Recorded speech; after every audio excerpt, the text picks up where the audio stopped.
Namo saya Haji Budaya, nama budaya. Perkenalkan, nama saya Jasper dengan NPM 2342017, kelas 1 BUMN, Prodi Akuntansi. Hari ini saya mau menjelaskan tentang ajakan, toleransi, dan kerukunan. Yang pertama, apa itu toleransi? Toleransi dalam agama Buddha merupakan konsep penting yang mendorong individu untuk menghormati dan menerima perbedaan, termasuk perbedaan dalam keyakinan agama. Konsep ini didasarkan pada ajaran-ajaran Buddha tentang kasih sayang, kebaikan hati, kerelaan, dan ketoleranan. Poin kedua, apa itu kerukunan? Kerukunan dalam agama Buddha mencerminkan konsep penting yang mendorong individu untuk hidup bersama dalam harmoni, damai, dan dengan sikap saling menghormati dalam masyarakat. Konsep ini mencakup berbagai aspek, termasuk hubungan antar individu, komunitas, dan dengan lingkungan alam. Yang ketiga, bangsa Indonesia. Bangsa Indonesia dikenal sebagai bangsa yang besar dan juga sebagai bangsa yang menjunjung tinggi nilai toleransi antar umat beragama.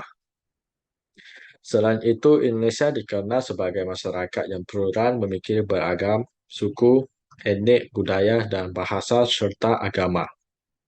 Melihat Indonesia yang masyarakatnya sangat beragam tersebut, kerukunan antar masyarakat, terutama antar umat beragama, menjadi salah satu hal yang sangat penting diwujudkan dalam kehidupan bermasyarakat bernegara. Yang keempat, menghindari pertikaian. Ada beberapa cara untuk mewujudkan toleransi ataupun kerukunan dan cara-cara ini juga dapat langsung mulai dilakukan oleh diri sendiri. Salah satu dari cara tersebut adalah menghindari pertikaian. Hal ini bisa digapai dengan yang pertama, hindari saling menuntut satu sama lain. Yang kedua, menghadapi masalah secara tenang. Yang ketiga, saling membantu satu sama lain. Yang keempat, menghindari penyebab konflik. Yang kelima, bersaing secara sehat. Yang keenam, saling terbuka di lingkungan kerja dan lain sebagainya. Mengapa menjaga kerukunan atau toleransi itu penting?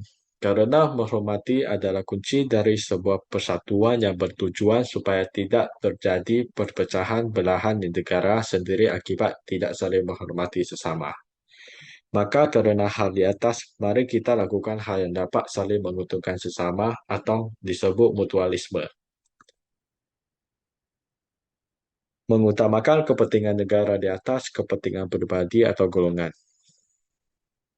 Alasan dari mengapa kita harus mengutamakan kepentingan bangsa dan negara daripada kepentingan pribadi atau golongan adalah karena kita hidup tidak sendiri.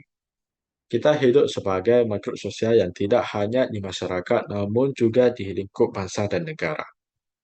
Agar tercipta kesatuan, persatuan, serta keamanan kita tentunya merupakan kewajiban bagi kita sebagai rakyatnya untuk mengutamakan kepentingan bangsa demi tujuan yang sama juga.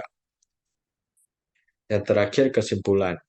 Sesungguhnya, Buddha Dhamma bukan hanya sekedar teori untuk dihafal dan dipelajari, melainkan lebih pada pelaksanaan untuk mengubah perilaku agar manusia secara pribadi dapat terbebas dari kelahiran kembali dengan menghayati empat kesunyataan mulia. Secara sosial, manusia yang melaksanakan ajaran Sang Buddha dalam hidupnya akan lebih diterima dalam masyarakat karena ia telah menjadi orang yang baik dan bijaksana. Sekian dan terima kasih. Namo Sangha Adi Budaya, Namo Buddhaya.